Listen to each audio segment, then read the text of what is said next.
KXY4 is dedicated to helping you make an informed decision when you vote this year. Tonight, you're going to hear from one of the candidates for Idaho's 1st Congressional District, Jimmy Farris. Nadine is with him now. Thanks a lot, Mike. And Mr. Farris, thank you for being with us tonight. For having me. You have no political experience, but you have quite the NFL background. You are a wide receiver for the Patriots, the Falcons, and the Redskins. How would you say your athletic career has prepared you for politics? Well, aside from knowing how to take on long odds and a big challenge, I think the biggest thing that can help me, especially in Congress right now, is knowing how to work together with people. I think the lack of willingness for members on both sides to work together is one of the biggest problems in Congress right now, and that's what I've spent the greater part of my adult life doing, is being in team situations with people where you got to work together with people that sometimes you don't get along with, you don't agree with, you have different ideas.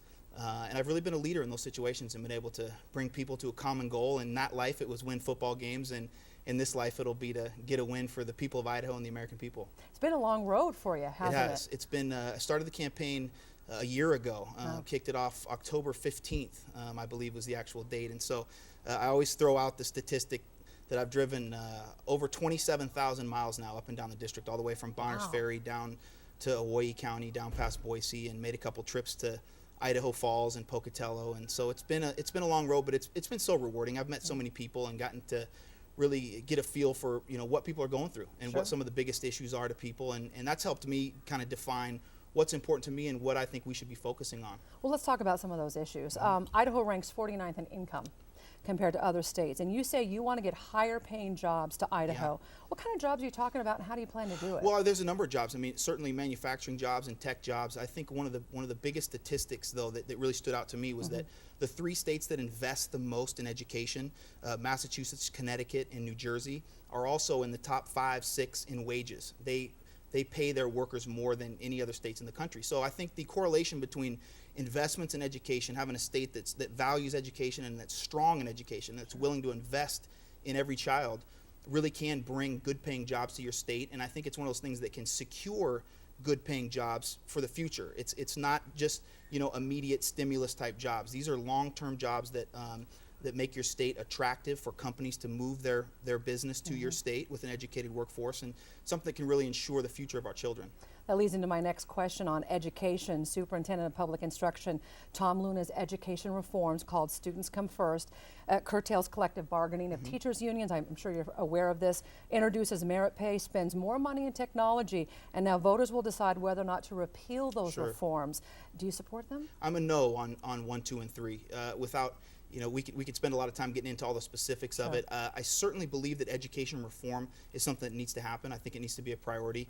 I just don't agree with the way that Mr. Luna chose to go about it, and I don't agree with some of the provisions in those laws. But I do think that education needs reform. I think from the federal level, obviously that's a state level issue.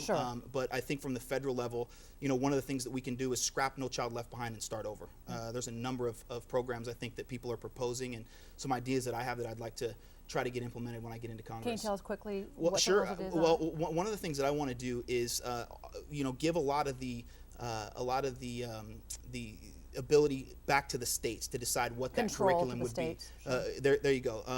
And I've got a plan that's kind of centered around the acronym, using SMART as an acronym, that I think that from the federal level that we should ask the states to focus on 5 key curriculums: science, math, arts, reading, writing, and technology. Centered around that acronym of SMART, and that the states can then decide what exactly they want to do to implement that curriculum and what the assessment and the evaluation should be, but ultimately give the states and give the local districts control of what the curriculum is, but to center it around those five core principles. Your opponent opposes tax increases of any kind. He says no taxes on individuals or businesses. Do you agree with that? No, I disagree with that. He actually signed a pledge by a lobbyist in D.C. named Grover Norquist, who had a number of House and Senate Republicans and governors sign that pledge. I just think that's a really irresponsible thing to do at a time in our country's history when we need to have everything on the table. Every option needs to be on the table if we're going to really tackle our debt and deficit. And anybody who's serious about debt and deficit reduction will tell you that it's going to take a balanced approach. It's going to take a certain amount of revenue increases and spending cuts to get there. People, again, who are serious will tell you we can't get there through spending cuts alone. We can't cut our way out of it. We certainly can't tax our way out of it. It's got to be a balanced approach. And Sure. I've supported a plan called the Simpson-Bowles plan, which is a bipartisan plan that was commissioned by members on both sides of the aisle. It's been supported by members on the far left and the far right. I think it's the framework to move forward. It introduces some spending cuts, some tax reform. It's a 3-to-1 spending cut to revenue increase. And so I think it's a bipartisan plan that we could really use as a framework to move forward on something substantive. All right, well, Mr. Farris, thank you so much for being with us. Nice to have you here. And your opponent, Republican incumbent Raul Labrador, supposed to be interviewed yesterday, but his flight was fogged in Boise. So we've been in touch with his campaign team, and at this point we don't know if we'll be able to reschedule with him, but we'll let you know if we do.